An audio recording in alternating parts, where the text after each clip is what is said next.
Escreveu São Marcos, capítulo de número 10 e o versículo de número 17. Texto bastante conhecido dos irmãos, como se trata de um culto da vitória, e Deus tem uma vitória para você nesta noite. Glória seja dada ao nome do Senhor. Versículo 17. E colocando-se Jesus a caminho, correu um homem ao seu encontro, e olhando-se e ajoelhando-se, indagou-lhe: Bom mestre, que devo fazer para herdar a vida eterna? Replicou-lhe Jesus: Por que me chamas bom? Ninguém é bom a não ser um, que é Deus. Os irmãos, podeis tomar os vossos assentos. Apenas esses dois versículos. Com base nesses dois versículos, nós vamos narrar para os irmãos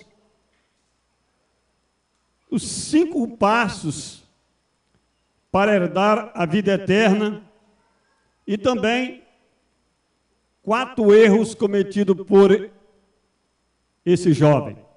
O Evangelho de Marcos foi um dos evangelhos sinóticos, um dos evangelhos mais concisos, mais claros. Provavelmente, Marcos pegou essas informações de Pedro, porque acompanhou Pedro, acompanhou 3 homens ilustres, como, por exemplo, Paulo, Barnabé e também a Pedro, que no capítulo 5 da sua epístola, e no versículo 13, se não me falha a memória, ele chama João Marcos de meu filho. E ele pegou essas informações do Evangelho e transcreveu esse Evangelho.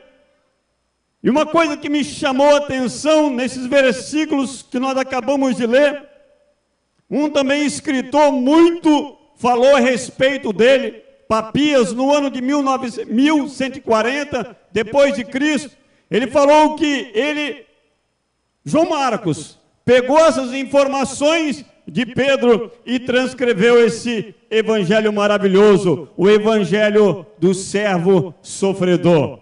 Nós observamos, meus amados irmãos, que os 5 passos que nós podemos narrar. Primeiro passo é o reconhecimento pessoal que somos pecadores.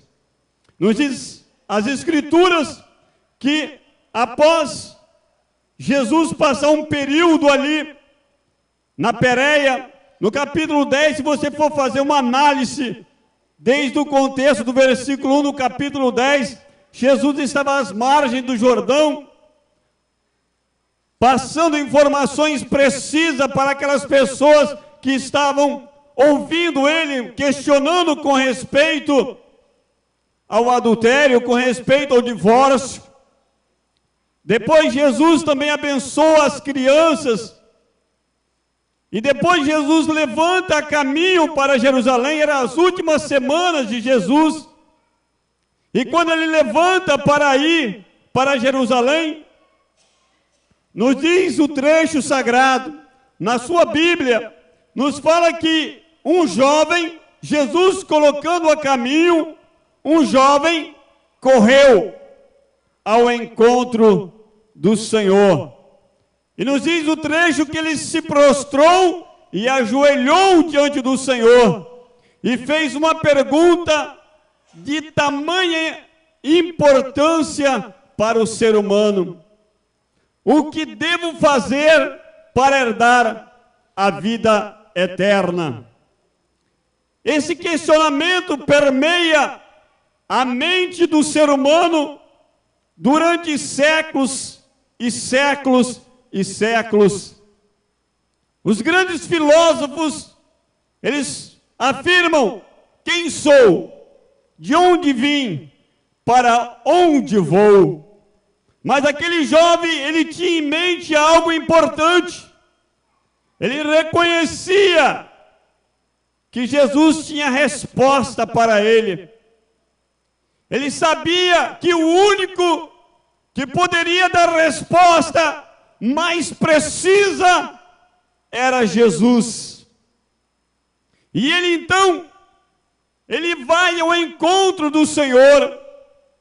É importante na busca frenética para buscar a salvação. E aquele jovem, ele corre ao encontro do Senhor. É preciso correr. Não precisamos, não necessitamos, é preciso correr. É preciso saber informações precisas com respeito à salvação. E ele, quando se prostra diante do Senhor, ele faz essa pergunta: bom mestre, que devo fazer para herdar a vida eterna? É bem certo que o homem não pode fazer nada. O que o homem pode fazer apenas é confiar, crer em Jesus e buscar a pessoa bendita do Senhor. Primeiro, reconhecer que é pecador. É o reconhecimento pessoal. É o reconhecimento que nós não somos nada, mas Cristo é tudo em você. Aleluias. Duas coisas me chamam a atenção. O escritor João Marcos, ele narra que aquele jovem era rico. O que os outros dizem que era um príncipe. Era um homem de alta posição social em Israel. Mas João Marcos nos informa que ele era jovem e era rico. Duas coisas que nos afugenta da presença de Deus: é a juventude e o amor e apego ao dinheiro. Muitos têm buscado freneticamente a busca em possuir e se esquecem que somos pó e cinza. E aquele jovem vai ao encontro do Senhor, se prostra diante dele, como reconhecimento da deidade de Jesus Cristo.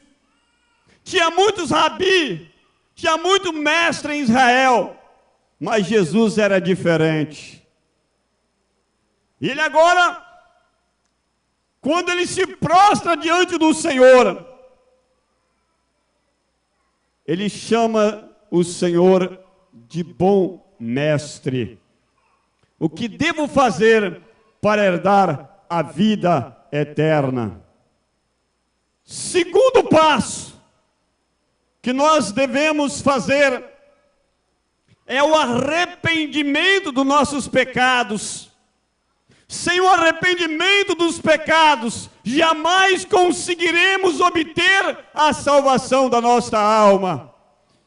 É fator preponderante para recebermos a salvação. A salvação é o maior presente de Deus para o homem. Não existe presente maior. Estamos aqui buscando a bênção, claro, é importante na nossa caminhada, mas a salvação supera tudo isto. Aleluias. No capítulo 16 de Lucas, nos informa que o homem tinha tudo, filho de um dos maiores fazendeiros da época. Eu comparo a parábola do filho pródigo como a princesa das parábolas. O homem tinha tudo, o jovem tinha tudo, mas ele queria ir em busca de aventuras. Mas lá onde ele estava, numa terra bem longínqua do lar paternal, diante de tudo aquilo que ele passou, ele reconhece, lá no seu profundo do seu coração, ele disse: pequei contra o céu e perante ti, perante o Pai. Ele, parafraseando, mentalizando dentro da sua alma, ele disse: voltarei e falarei com meu Pai. Pai, pequei contra o céu e perante ti, não sou digno mais de ser chamado teu filho, faz-me apenas como um dos teus trabalhadores. Isto é arrependimento. Mas ele não fica na terra longínqua, ele volta para o lar paternal. E a figura do Pai é a figura do Pai eterno, é a figura do nosso Senhor, que está de braços abertos para receber. Jamais o Senhor rejeitará o que se arrepender do fundo do seu coração e vir aos pés do Senhor e se arrepender. Terceiro passo é reconhecer que precisa de ajuda. E esta ajuda, ela só vem de Deus e da coinonia dos irmãos aqui conosco. Nós precisamos da ajuda do Senhor. Sem o Senhor, nós não somos nada, não fazemos nada e não conseguimos nada.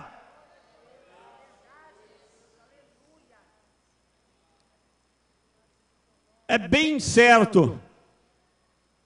Jesus, uma certa feita, vendo os discípulos abandonar, deixar de segui-lo, Jesus volta para os seus discípulos e diz: não quereis ir vós também?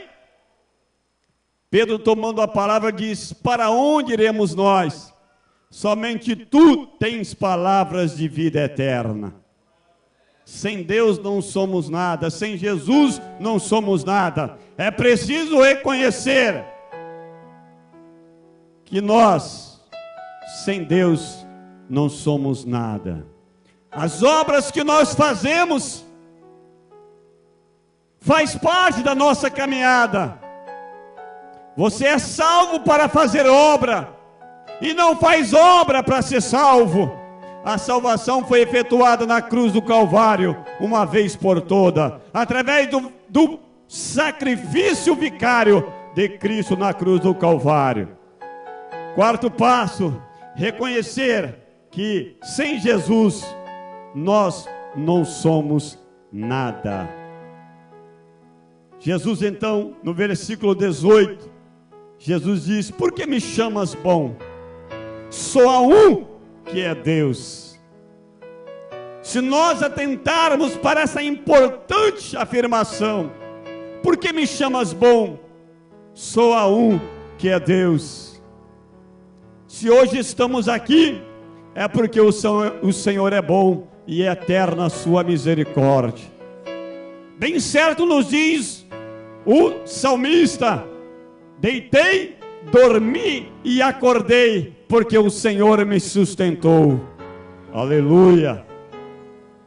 Quinto passo é reconhecer que Jesus Cristo é o enviado de Deus. Esse jovem reconhecia isto, senão ele não iria a Jesus. Ele era um principal, ele era um príncipe dos judeus, reconhecia, sabia da lei, e ele reconhecia que Jesus era o enviado de Deus. E o sexto passo, reconhecer que é através de Cristo, através do seu sacrifício, nós conseguimos a salvação. Os erros na caminhada acontecem, na nossa trajetória acontecem os erros, e esse jovem também nessa busca, ele cometeu alguns erros, O primeiro erro está aqui no versículo de número 17, quando ele reconhece Jesus como bom mestre. Jesus é bom. Uma coisa que Jesus ele elimina, irmãos, é a bajulação. Ele chegou afirmando: bom mestre, o que devo fazer para herdar a vida eterna? Jesus então no versículo 18, ele diz: por que me chamas bom? Só há um que é Deus. Aleluias. O segundo erro é quanto ao caminho. No versículo de número 17, Jesus então frisa para ele: tu conheces os mandamentos? E ainda Jesus cita os mandamentos para ele: não matarás, não adulterarás, não furtarás, não dirás falsos testemunhos, honra teu pai e tua mãe. Aquele jovem, ele então pôde frisar no versículo 20: mestre, tudo isso tenho guardado desde a minha meninice. Ele achava que a guarda de preceitos, a guarda de ordenanças, o legalismo poderia dar a ele a salvação. Engano nosso. Engano nosso. Talvez você pensa que estar na igreja todo dia é importante, mas não é apenas a vinda à igreja, é vir para adorar, para buscar a presença do Senhor. Aquele homem guardava todos os mandamentos à risca. Ele achava que a salvação era baseado nas guardas, nos preceitos e nas leis.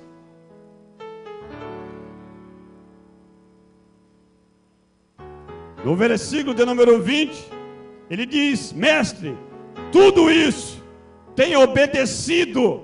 Aqui na minha Bíblia fala obedecido, na sua fala guardado, desde a minha tenra infância, desde a minha adolescência.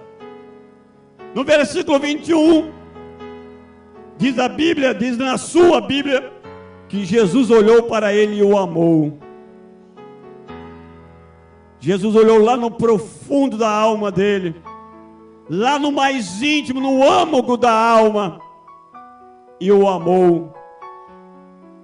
Quando Jesus olhou para ele e o amou, eu subentendo que ele estava dizendo a verdade. Mesmo guardando os preceitos, ele estava dizendo a verdade. Jesus agora nos diz a palavra: falta-te uma coisa, o versículo de número 20. Falta-te uma coisa. Vai, vende tudo quanto tens, distribui os pobres, e terás um tesouro nos céus. Jesus, usando não raio-x, nem ressonância magnética, nem visão de 3D, mas visão como os olhos de fogo, que tudo vê, que tudo sabe. Ele sabe o teu passado, o teu presente e o teu futuro. Ele olhou lá no âmago da alma daquele jovem e viu uma coisinha lá que impedia dele obter a salvação. É o apego às coisas materiais. Não quer dizer que se você tem riqueza, que você está perdido. Você pode usar as suas riquezas como ferramenta para abençoar a obra de Deus. Você pode usar a sua riqueza para você abençoar o reino do Senhor. Vai, vende tudo quanto tens, integra aos pobres e receberás um tesouro no céu. Agora ele fez uma coisa importante aqui na parte B desse versículo 21. Vem e segue-me. Eu falei que nós somos salvos para fazer obras e não fazemos obras para ser salvo. É preciso vir a Jesus primeiro. É preciso deixar Jesus tomar conta da nossa vida e guiar-nos nessa caminhada. Tudo aquilo que nós colocamos à frente em primeiro lugar torna-se um ídolo para nós, algo de empecilho na nossa caminhada. Vem e segue-me. Você tem deixado tudo para seguir o Senhor? O que tem te impedido de servir o Senhor de forma total? Um grande emprego, a sua empresa, os seus dons, a sua fama. O que tem te impedido de servir e seguir ao Senhor? O apóstolo Pedro disse o seguinte nesse mesmo capítulo: Senhor, eis que nós deixamos tudo e te seguimos, o que nós vamos ganhar com isso? Ele foi bem petulante se for olhar no âmago aí desse versículo, intrinsecamente parece. Mas Jesus falou, olhou para ele e disse, olha, não há aquele que tenha deixado pai, mãe, irmãos, pelo amor de mim, do evangelho, que não receba 100 vezes mais aqui e lá no céu um tesouro. Aquele jovem príncipe não olhou o que poderiam dizer dele, não olhou do que poderiam falar dele, mas ele queria uma resposta para a salvação. Jesus escancarou para ele os portais celestiais. O quarto erro desse jovem foi pior de todos. O versículo de número 22. Diante disso, diz a minha Bíblia aqui, diante disso, o jovem abateu-se profundamente e retirou-se entristecido, pois possuía muitos bens.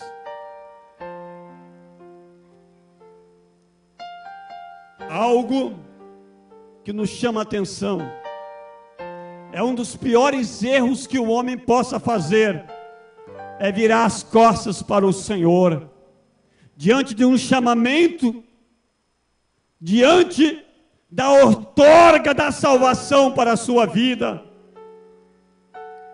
Quando Jesus escancara as portas do céu para ele, ele rejeita e faz uma das piores coisas que o homem possa fazer. Ele deu as costas para Jesus. Nos diz aqui que ele se abateu, se entristeceu e retirou-se entristecido, porque possuía muitos bens.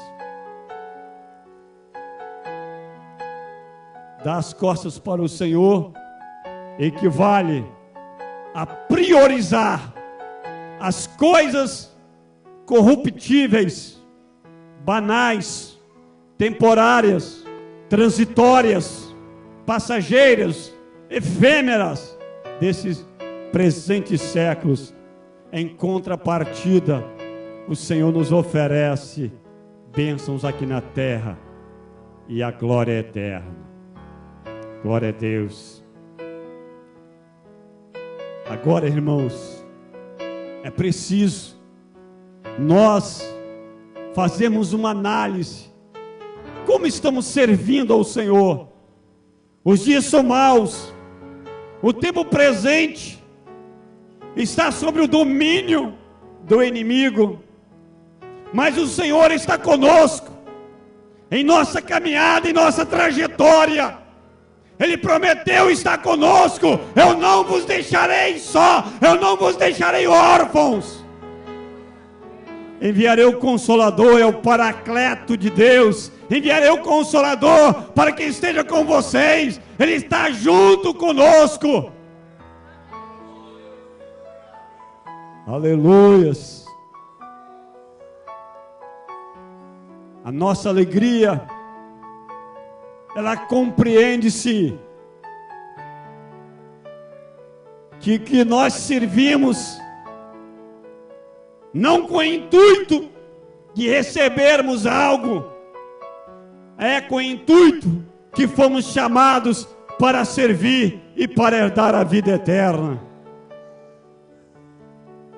Se eu sirvo com o intuito de receber apenas nesse presente século, aleluias, nos diz o apóstolo São Paulo, que se nós pensarmos só nesse presente século, somos miseráveis. O nosso alvo maior é Cristo, é a salvação. Aleluias. No Evangelho de Marcos, o Evangelho do sofredor, do servo sofredor, aqui o evangelista ele nos fala, Jesus agindo mais do que falando, Jesus curando, Jesus libertando, Jesus concedendo salvação.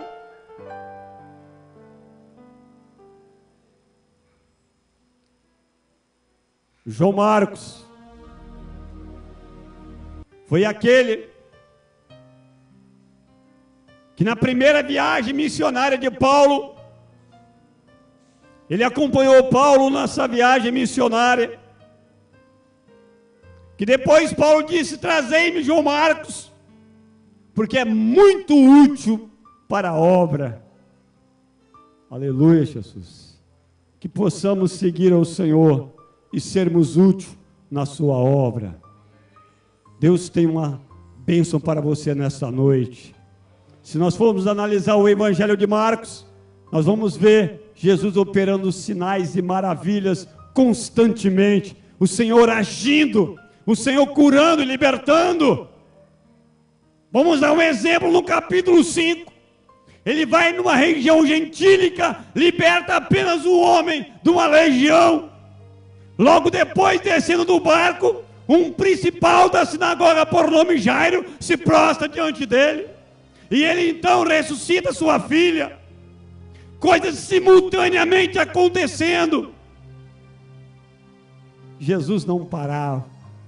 E não para até hoje. Basta nós crermos. E o Senhor vai te abençoar nesta noite.